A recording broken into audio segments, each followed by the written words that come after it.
महाभारत महान योद्धाओं से भरा पड़ा है और अगर हम ये आंकलन करना चाहें कि कौन सबसे बड़ा योद्धा था महाभारत में, तो परम पिता नारायण का मुकाबला कोई नहीं कर सकता। अतः श्री कृष्ण को इस तुलना से हम दूर ही रखते हैं। मेरे अनुसार श्री कृष्ण के बाद सबसे महान योद्धा था अर्जुन। हिंदू धर्म से जुड़ी जानकारियां और कहानियां आप लोगों के सामने रखते हैं। कृपया हमारे चैनल को सब्सक्राइब करके बेल आइकन जरूर दबाएं। तो आइए जानते हैं अर्जुन की महानता के बारे में। नंबर 1, महाभारत के हर अध्याय के प्रारंभ में एक श्लोक लिखा हुआ है। नारायणम नमस्कृत्य नरम चैव नरोत्तमम देवी सरस्वती व्यासमम ततो जयम मुदीरये। अर्थात प्रभु नारायण सभी पुरुषों में श्रेष्ठ महर्षि नर, देवी सरस्वती और महर्षि व्यास, इन सभी को नमस्कार करके ही इस जय नामक ग्रंथ को पढ़ा जाना चाहिए। महाभारत का प्राचीन नाम जय संहिता था और महाभारत में कई जगह पर यह भी लिखा हुआ है कि अर्जुन महर्षि नर के ही अवतार थे। अब आप सोचिए कि यदि ग्रंथ के प्रारंभ में ही किसी को भगवान नारायण के साथ नमस्कार करने की सलाह दी जा रही है, तो उससे श्रेष्ठ पात्र कौन होगा? नंबर 2, जब आचार्य द्रोण ब्रह्मशिर अस्त्र सिखाने के लिए अपने छात्रों की परीक्षा ले रहे थे, तो उनमें से सिर्फ अर्जुन ही उत्तीर्ण हुए थे और सभी कौरव अनुत्तीर्ण हो गए थे, यहाँ तक के कर्ण भी। नंबर 3, पांडव वन दाह के समय अर्जुन ने श्री कृष्ण के साथ मिलकर अग्निदेव की कार्य सिद्धि के लिए इंद्र से युद्ध किया था और उन्हें हराया भी था। इसी युद्ध के समय अग्निदेव ने अर्जुन को योग्य मानकर उन्हें गांडीव धनुष और 2 अक्षय तुणीर भी प्रदान किए थे। नंबर 4, द्रौपदी के स्वयंवर के समय अर्जुन ने वहां की कठिन शर्तों को पूरा किया था। साथ ही साथ स्वयंवर के बाद जब ईर्ष्यावश दुर्योधन आदि ने द्रुपद को मारने की कोशिश की थी, तब अर्जुन और भीम ने मिलकर वहां उपस्थित सभी राजाओं को हराया था और पांचाल नरेश द्रुपद की रक्षा भी की थी। नंबर 5, जरासंध से लड़ने के लिए श्री कृष्ण अपने साथ सिर्फ भीम और अर्जुन को ही लेकर गए थे और उन्होंने जरासंध को मल्ल युद्ध की चुनौती देते समय कहा था कि वह उन तीनों में से किसी भी एक को युद्ध के लिए चुन सकता है। यानी श्री कृष्ण को अर्जुन के बाहुबल पर स्वयं की और भीमसेन की शक्ति के समान ही विश्वास था। नंबर 6, अर्जुन ने निवात कवच नामक राक्षसों को अकेले ही पराजित कर दिया था, जिन्हें देवता भी हरा नहीं सके थे।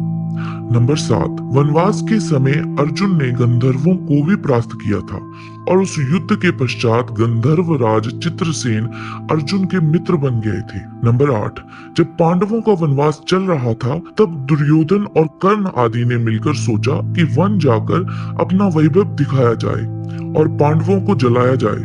दुर्भाग्यवश वन में उनका सामना गंधर्वों से हो गया और उस लड़ाई में गंधर्वों ने कर्ण आदि को बुरी तरह से हराया और दुर्योधन आदि को बंदी बना लिया था।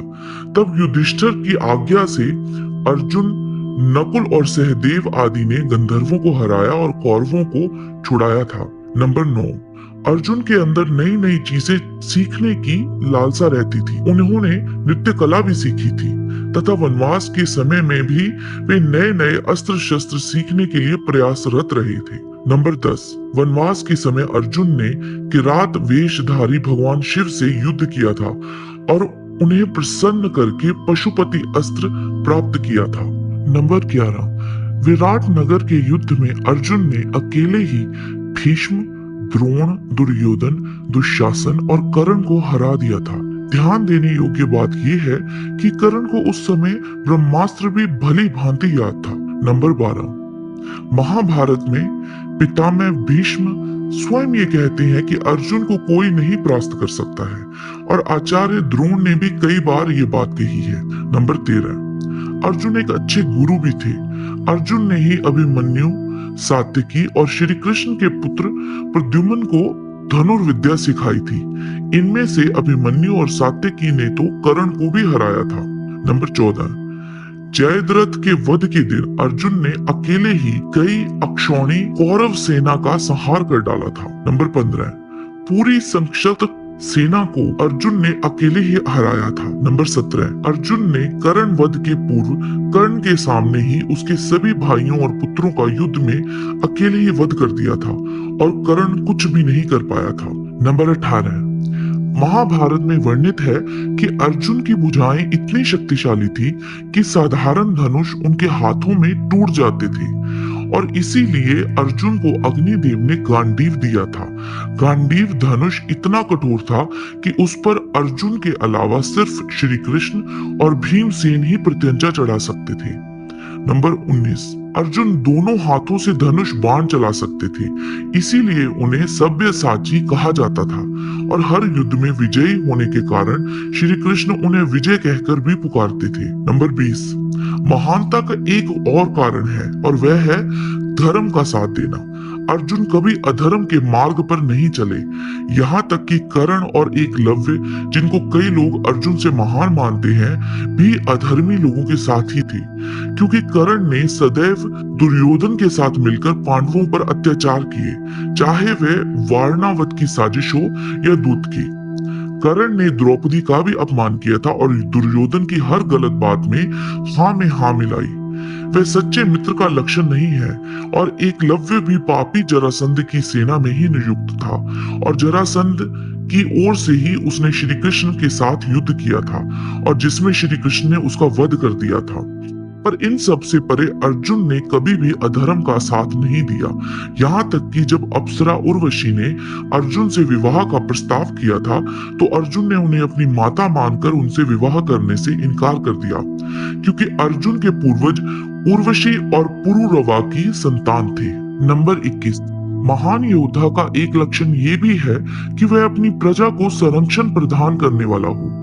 एक बार अर्जुन ने एक ब्राह्मण की गायों की डाकुओं से रक्षा के लिए युधिष्ठिर के कमरे में घुसना स्वीकार कर लिया, क्योंकि उनके शस्त्र वहीं रखे हुए थे।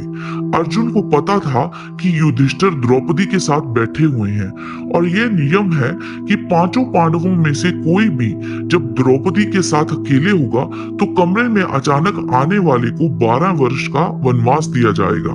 पर ब्राह्मण की गायों की रक्षा के लिए अर्जुन ने यह नियम तोड़ दिया और फलस्वरूप 12 वर्ष का वनवास भोगा। अर्जुन में दया, वीरता, रक्षा का भाव, अपनों के प्रति प्रेम और गुरु भक्ति आदि गुण थे। अतः मेरे अनुसार श्री कृष्ण के बाद अर्जुन ही महाभारत के सबसे महान योद्धा हैं। तो दोस्तों, कैसा लगा आपको हमारा आज का वीडियो? उम्मीद है पसंद आया होगा। कृपया इस वीडियो को लाइक और शेयर करके हमारा उत्साह बढ़ाइए। आपसे मुलाकात होगी हमारे अगले वीडियो में। तब तक के लिए नमस्कार।